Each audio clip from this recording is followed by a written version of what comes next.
भाइयों, बहनों और बच्चों, इस समय हम विषय में जाते हैं और विषय है बदलते परिवेश में माता पिता के साथ कैसा संबंध होना चाहिए।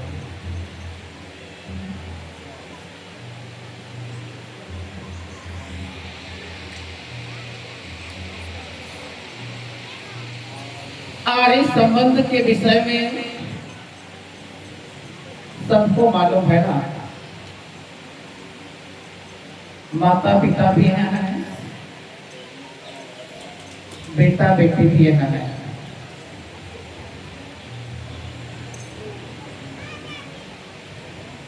आज का समय बहुत तेजी से बदल रहा है।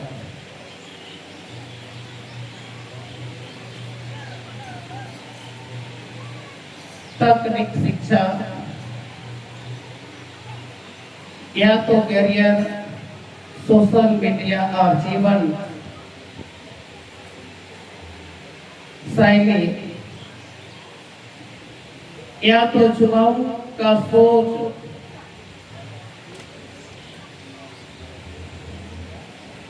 इसमें बदल रहा है। और निश्चय ही आज के इस वर्तमान परिवेश में हम देखें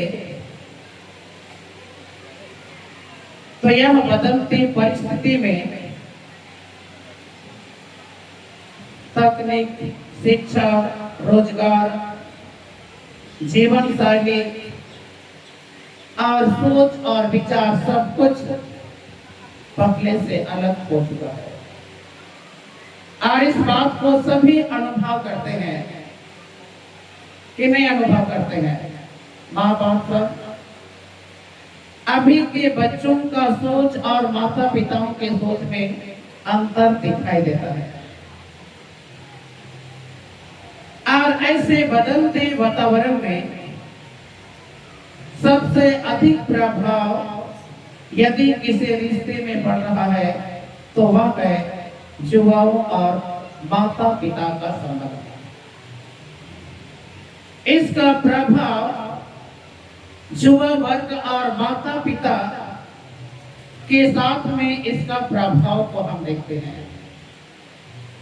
और यह साधारण बोलचाल की भाषा में या तो साधारण रूप से भी हम देखें तब यह स्पष्ट दिखाई देता है, क्योंकि परिवेश बहुत तेजी से बदल रहा है। और इसमें हम साधारणता देखते हैं, जो बात बुजुर्गों को पसंद आती है वह बात को बच्चे पसंद नहीं करते हैं। उसमें खाना पीना भी है, ओढ़ना पहनना भी है, व्यवहार आचरण भी है, जो मनुष्य के जीवन में हर एक उपयोगी चीजें जो मनुष्य के जीवन में जुड़ी हुई है उसमें अंतर हम इस परिवेश में देखते हैं।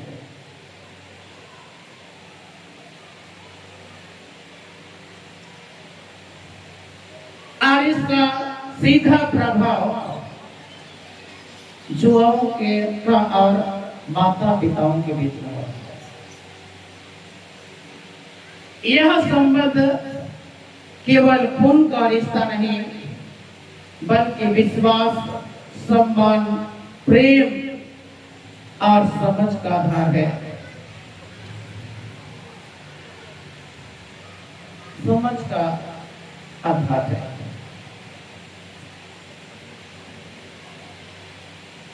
और ऐसे में कई बार माता पिता और युवाओं के बीच विचारों का टकराव होता है।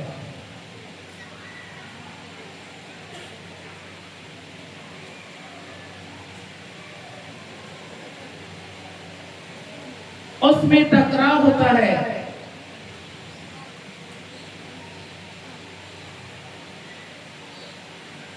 और यह टकराव का कारण हम देखते हैं संवाद की कमी,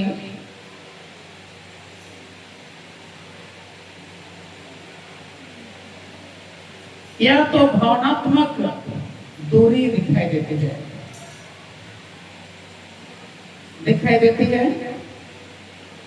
माता पिता को बच्चों से कोई मतलब नहीं है, और वैसे ही बच्चों को भी माता पिता से कोई मतलब नहीं है, कोई जरूरी नहीं है। जब आवश्यकता पड़ता है तब माँ या तो बाप की आवश्यकता होती है। ऐसा है कि हम गलत बोल रहे हैं? ऐसा है?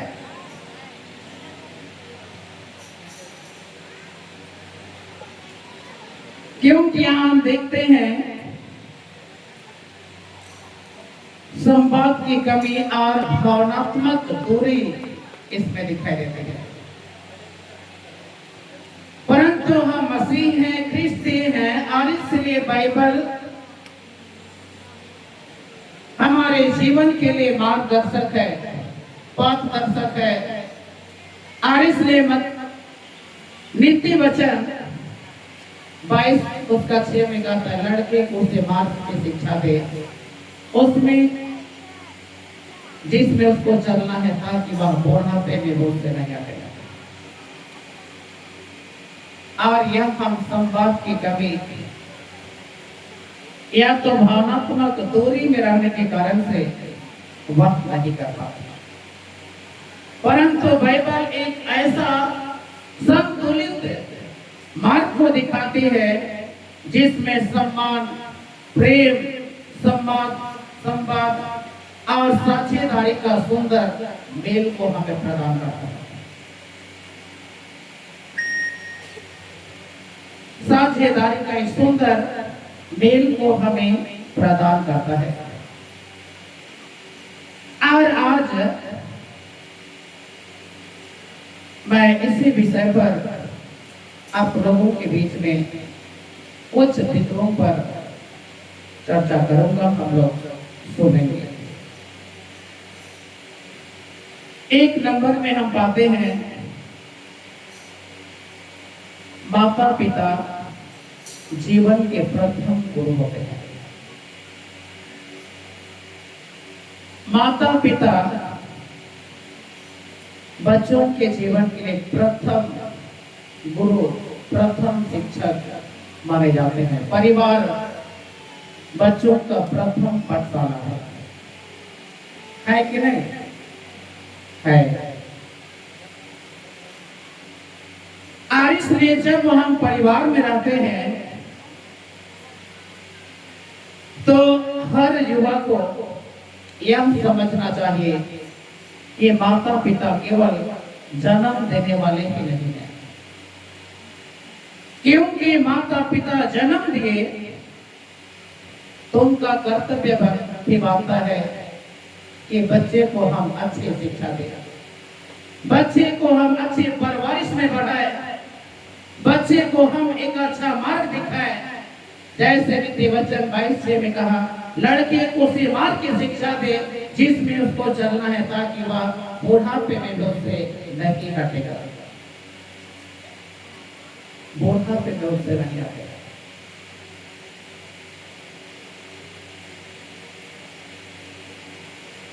माता पिता केवल जन्म देने वाले नहीं हैं, बल्कि जीवन को दिशा देने वाले होते हैं,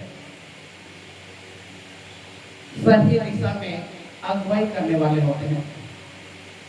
इसलिए आज जब हम युवा संघ के साथ साथ में महिला संघ या तो महिला समिति सम्मेलन के रूप में हम गार्जियन अभिभावक के उपस्थित हैं।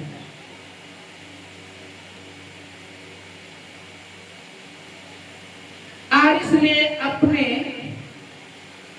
बच्चों के लिए हमें अनेक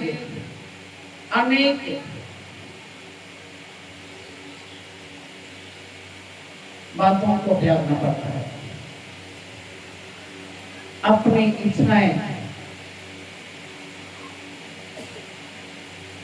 छोड़ना होता है, उनके लिए कठिन परिश्रम करते हैं और हर परिस्थिति में उनका साथ हम देते हैं।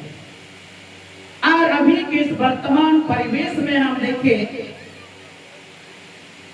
तो यह विषय को लाने की आवश्यकता हमें नहीं पड़ती।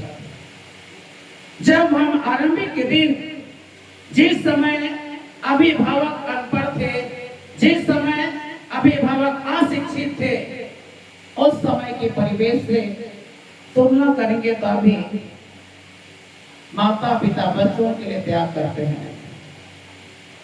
हैं कि नहीं? बच्चे पढ़े उसके लिए हम इंग्लिश मीडियम पढ़ते हैं और दूध पीना भी नहीं छोड़ा है, लेकिन बच्चे को हम स्कूल पहुंचाते हैं, ले जाते हैं ना, लेते हैं कि नहीं? ले जाते हैं। स्कूल में बात करना सीखता है, स्कूल में पढ़ना सीखता है, स्कूल में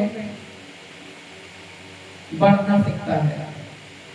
और इसके लिए माता पिता गार्जियन होकर हम त्याग करते हैं। 4 बजे में उठते हैं, उसके लिए नाश्ता बनाना, लंच बनाना, उन्हें तैयार करना, उनके लिए पुस्तक समेटना, उन्हें अपने गाड़ी में या तो पैदल में या तो यात्रा करके स्कूल तक पहुंचाना, हम माता पिता बच्चों के लिए करते हैं, कर रहे हैं ना। अगर गाड़ी नहीं है तो गाड़ी भी बच्चों को स्कूल पहुंचाने के लिए खरीद रहे हैं। और ऐसा बच्चों के लिए जब गार्जियन हम त्याग कर रहे हैं तो यह विषय लाने की आवश्यकता क्यों है?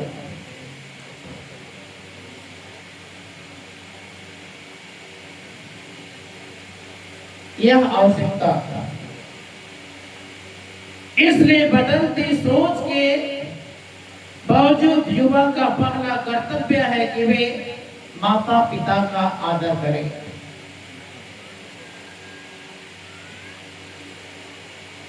हम आधुनिक हो सकते हैं,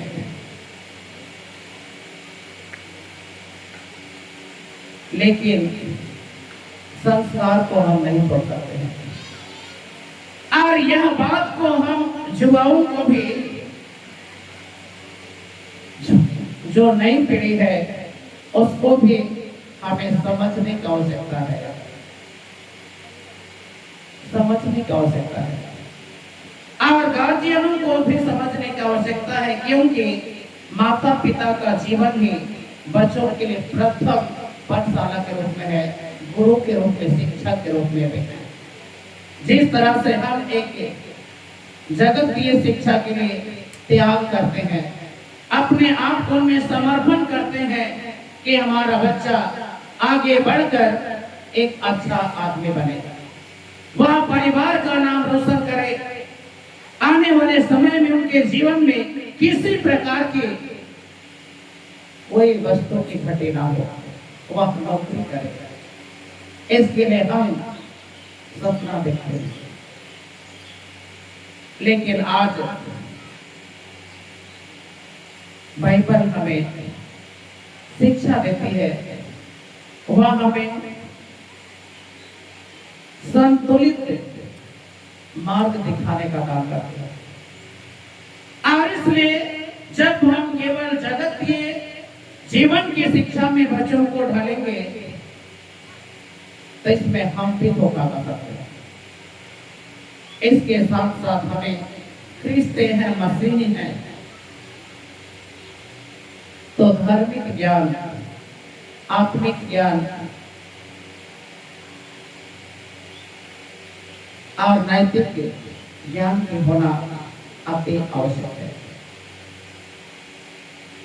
और इस तरह यदि हम करते हैं, निश्चय ही हमारा परिवार सफल होता है, हम आशीषित होते हैं। दूसरा पॉइंट में हम पढ़ पाएंगे पीढ़ियों के अंतर को समझना। पीढ़ी के अंतर को समझना। आज के युवा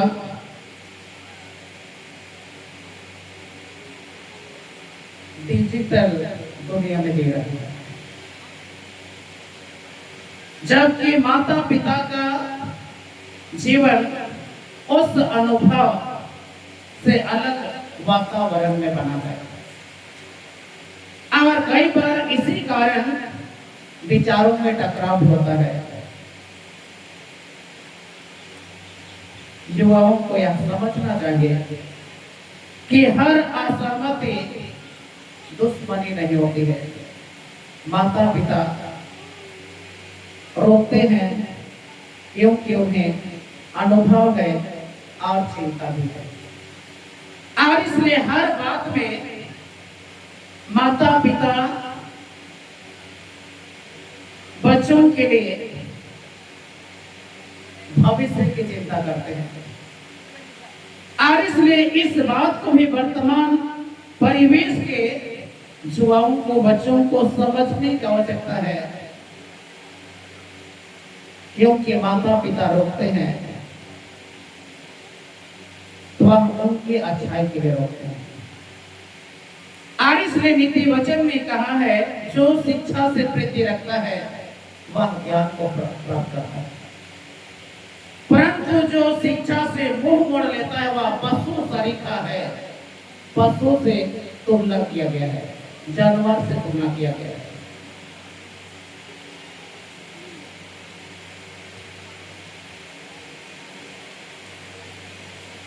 इसलिए दूसरी और हम देखते हैं कि माता पिताओं को भी युवाओं की भावनाओं को और उनके सपनों को समझने का प्रयास करना चाहिए। जहां संवाद होता है वहां दूरी नहीं बनती है, और इसलिए आपस में बातचीत बच्चों के साथ, बच्चों को एक दोस्त के समान हमें अपने जीवन में समझने की आवश्यकता है। हर दुख सुख के साथ में उनके जीवन की हर एक बातों को हमें समझना है। वह क्या कर रहा है, उसे क्या पसंद है, वह गलत मार्ग में भटक रहा है, तो उन सारी बातों को गार्जियन को भी जानने की आवश्यकता है।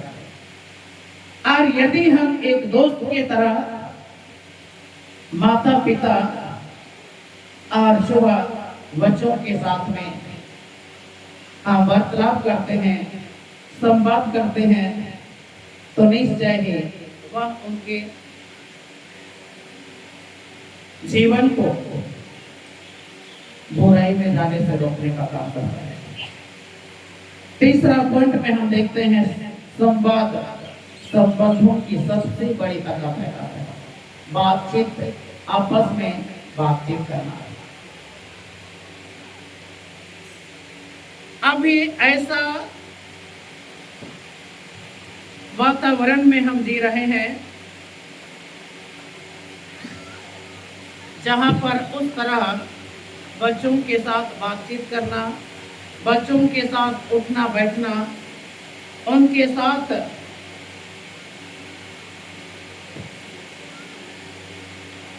खाना, एक साथ खाना भी लोगों के लिए समय बनाना बहुत कठिन हो जाता है। आज कई परिवारों में लोग एक ही घर में रहते हैं, लेकिन दिलों में वे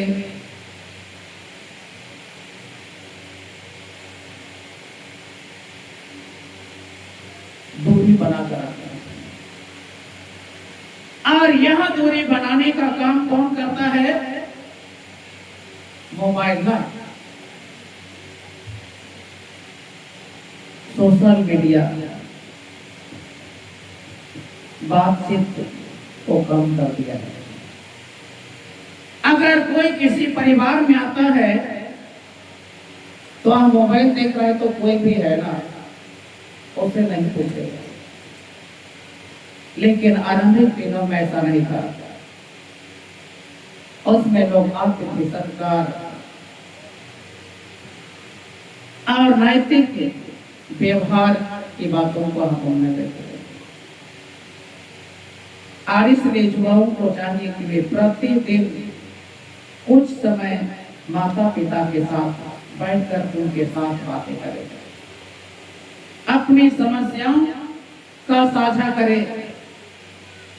जब बच्चा अपनी बात माता पिता से छिपाने लगता है तभी गलत फहमी शुरू हो जाती है।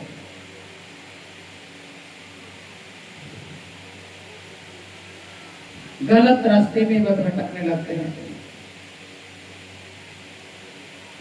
लेकिन एक छोटा सा संवाद, बातचीत,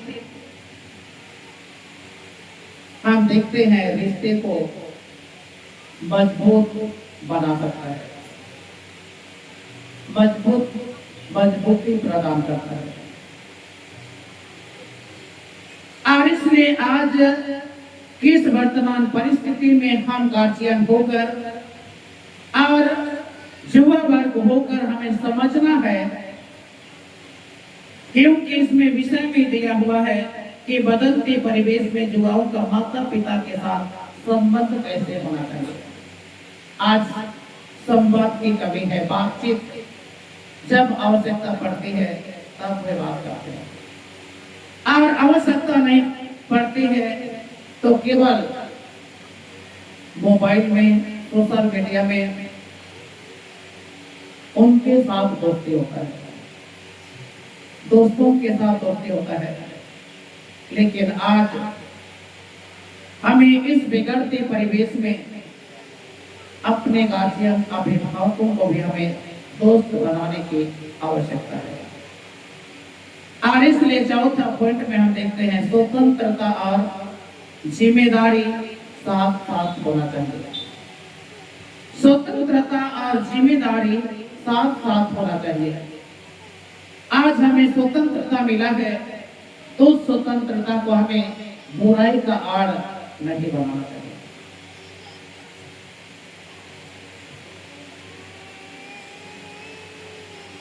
और इसलिए आज हम देखते हैं कि युवा स्वतंत्र जीवन चाहते हैं कि नहीं, किसी का बंधन नहीं होना चाहिए।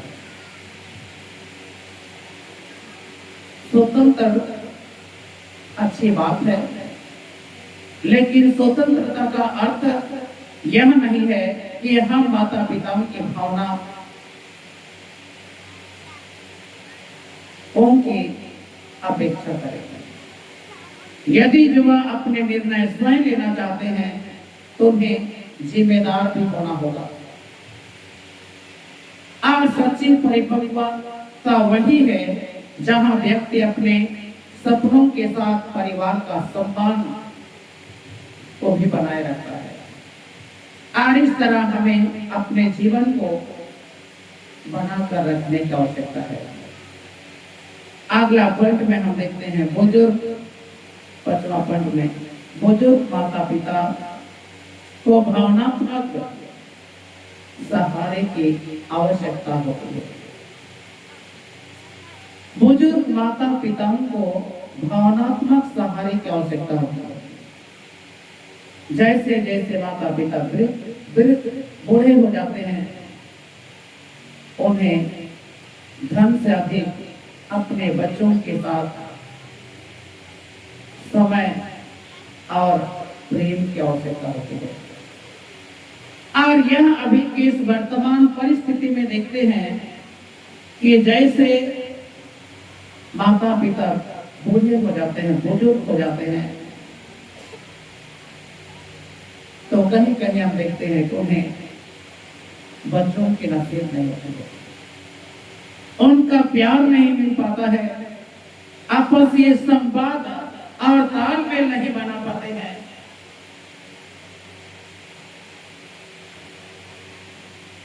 यह भी हमारे लिए अच्छा नहीं है। हम लोग इसके बाद में जो विषय हम लोग सुनेंगे, फिर से 6वां अध्याय उसका 1 से 4 वह हम लोग पाएंगे कि माता पिता का आदर करने के साथ साथ में परमेश्वर का प्रतिज्ञा भी है, तेरा जीवन अधिक होगा। जीवन के दिन को बढ़ाने की प्रतिज्ञा परमेश्वर करता है। और इसलिए युवाओं को याद यह नहीं भूलना चाहिए कि बचपन में माता पिता ने हमारे उंगली पकड़कर चलना सिखाया, हमें इतना बड़ा बनाने का काम किया, सिखाने का काम किया। और आज जब उनकी उम्र ढल जाती है तो हम युवाओं का कर्तव्य है कि हम उनका सहारा बने, क्योंकि सम्मान केवल शब्दों में नहीं होता है, वह व्यवहार में दिखाई देना चाहिए। और यदि वह व्यवहार में दिखेगा, परिवार मजबूत रहेगा, समाज भी मजबूती से आगे बढ़ेगा। आगे बढ़ेगा, विकास करेगा, उन्नति करेगा। इसके लिए हमें धीरज धरने की आवश्यकता है। छठवां पॉइंट में पाएंगे, क्रोध नहीं, धीरज आवश्यकता है। कई बार छोटी छोटी बातों पर बहस हो जाती है, बहस बढ़ जाती है, और युवा वर्ग माता पिता के साथ विद्रोह व्यवहार करने लगते हैं, मारपीट करने लगते हैं।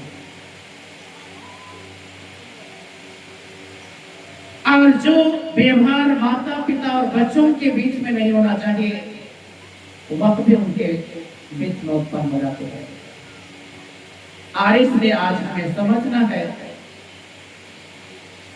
कि क्रोध के स्थान पर हम धीरज को अपनाएं, धैर्य धैर्य करके ऊंची आवाज में जीत मिल सकती है, लेकिन रिश्ते हार जाता है। और इसलिए माता पिता के साथ में विनम्रता, भाषा और संत व्यवहार और परिवार में सुख और शांति को बनाए रखने के लिए हमें परमेश्वर के भय में हमें आगे बढ़ना है, क्योंकि माता पिता को बोझ हमें नहीं समझना है, क्योंकि वे आशीष हैं। नीति वचन 23 उसका 22 पद में होता है।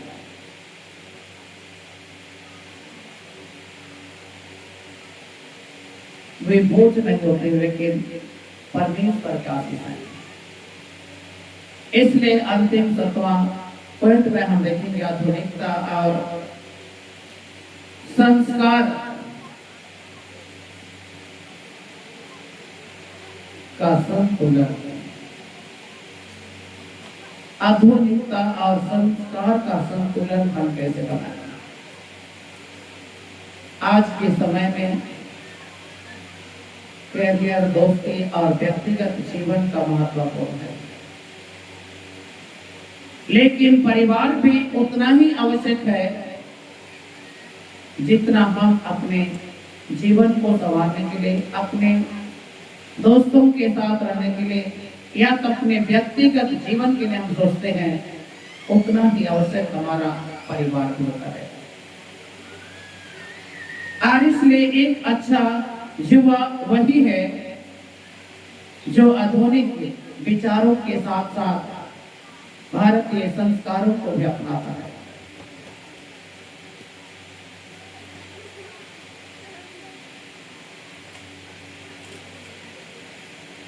हम दुनिया के जीवन में देखते हैं तो आज निश्चय ही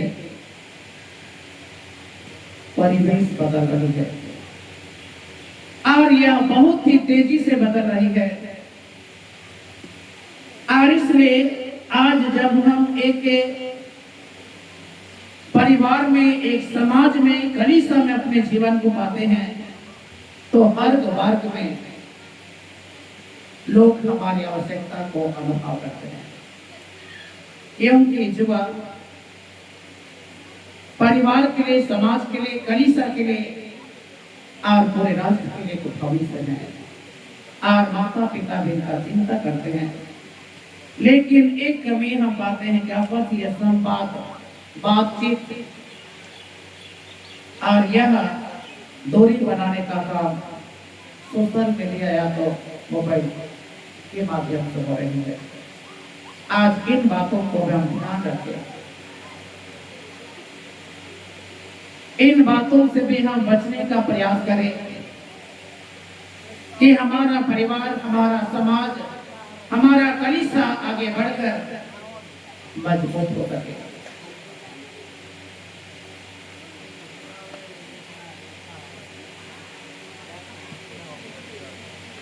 इस आज बदलते परिवेश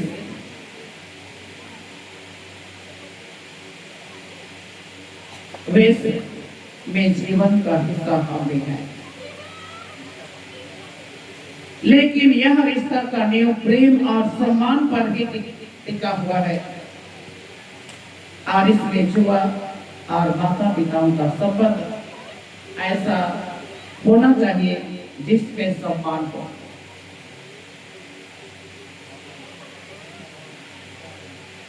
जिसमें आपसी संवाद हो,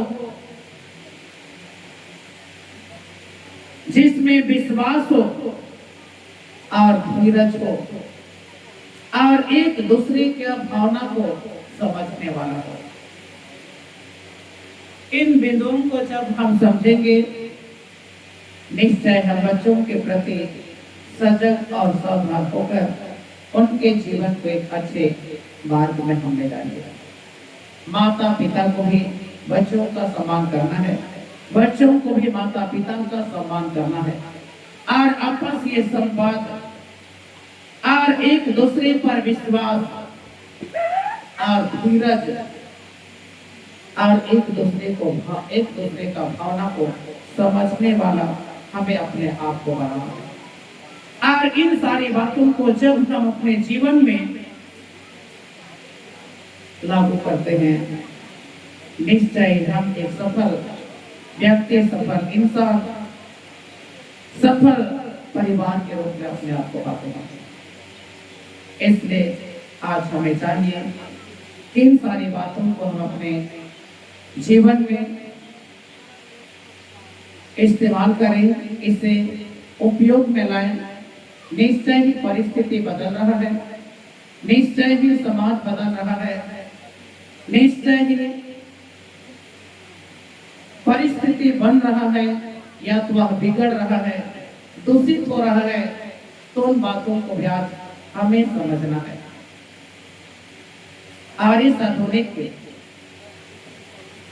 दुनिया में संस्कार को भी, नैतिक शिक्षा को भी, व्यवहारिक शिक्षा को भी हमें संतुलन करने की आवश्यकता है। और इस तरह जब हम पारिवारिक जीवन में इन सारी बातों को हम इस्तेमाल करते हैं, वह हमारे जीवन के लिए, हमारे परिवार के लिए, हमारे कलीसिया के लिए अच्छा और उत्तम होता है। हम एक मजबूत परिवार, मजबूत कलीसिया और मजबूत समाज के रूप में हम उभरने पाते हैं। इसलिए परमेश्वर सबों को अगुवाई करें, सहायता करें, मार्गदर्शन करें। यह विषय वस्तु के द्वारा से सभी अपने जीवन को एक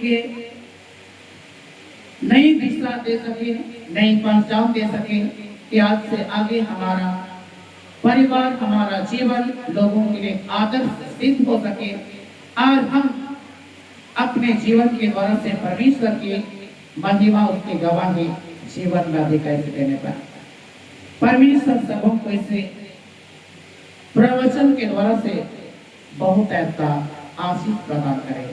आमीन। हम प्रार्थना करें। स्वर्ग और पृथ्वी के कर्ता महान पिता ईश्वर, धन्यवाद देते हैं इस समय तो अपने महिमा के लिए इतने लोगों को दिया के पेरिस मुख्यालय में एकत्रित किया है और इस समय तेरे पवित्र और जीवित वचन की संगति हे पिता परमेश्वर आपने नैतिक और व्यवहारिक शिक्षा के साथ में हमें जो भी बातें सिखलाया है, बतलाया है, जिसे हम सुने हैं, हे पिता परमेश्वर उन्हें समझने और कर्ज रूप देने की शक्ति सामर्थ्य तो हर एक को प्रदान कर, ताकि आज के वर्तमान परिवेश में वह हमारे जीवन में लागू हो सके और हम एक मसीही पहचान में, क्रिस्तीय पहचान में अपने क्रिस्तीय जीवन, मसीही जीवन का हम नेतृत्व करने पाए। ईश्वर यह संदेश के द्वारा से सबों को बहुत आशीष दे, ताकि निश्चय हम अपने जीवन को पवित्र बाइबल धर्मशास्त्र की शिक्षा के अनुसार भले और उत्तम मार्ग और दिशा देते हुए जीवन में आगे बढ़ने पाए। यह दीन प्रार्थना क्रिस्त यीशु के नाम में मांगते हैं, दया से सुन और सत्य राज्य में अनुग्रह से ग्रहण कर, आमीन। सबों को सुनने के लिए बहुत बहुत धन्यवाद। और गाएंगे, और एक तो गा लेंगे ना, सब कोई जानने वाला है।